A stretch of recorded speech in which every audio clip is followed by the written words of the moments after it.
বলে বাবা আর পাচ্ছি না বাবা, এই উঁচু নিচু রাস্তা। ওরে মা, আর মহাদেব।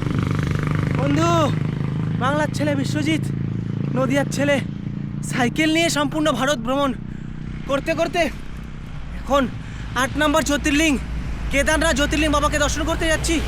আর কেদারনাথে যে যাওয়ার পথ, সেই যে কী ভয়ঙ্কর পথ, আমি কোনোদিন কল্পনা করতে পারিনি। 7টা জ্যোতির্লিঙ্গ দর্শন করেছি, কিন্তু এরকম রাস্তা কোনোদিনই দেখিনি। প্রথম আমার জীবনে আসা, শুধু পাহাড়।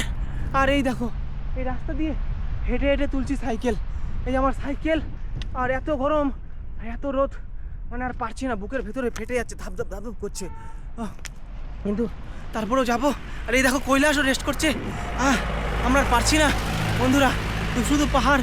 পাহাড় হলে হয়, ঢালান যদি থাকে 20 কিলোমিটার, তাহলে উঠতে হচ্ছে 50 কিলোমিটার। এই ভয়ঙ্কর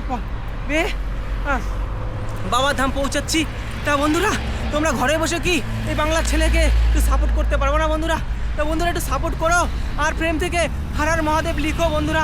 বন্ধুরা এখনও পর্যন্ত যারা আমাকে ফলো করেনি, যদি আমার এই যাত্রাপথকে তোমরা ভালোবাসো, তাহলে একটু ফলো করে নিও বন্ধুরা। ইউটিউব থেকে দেখলে একটু সাবস্ক্রাইব করে নিও।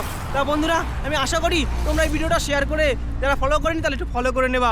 হর হর মহাদেব। বাবা, যত কষ্ট হোক তোমার কাছে আমি পৌঁছাচ্ছি। হর হর মহাদেব।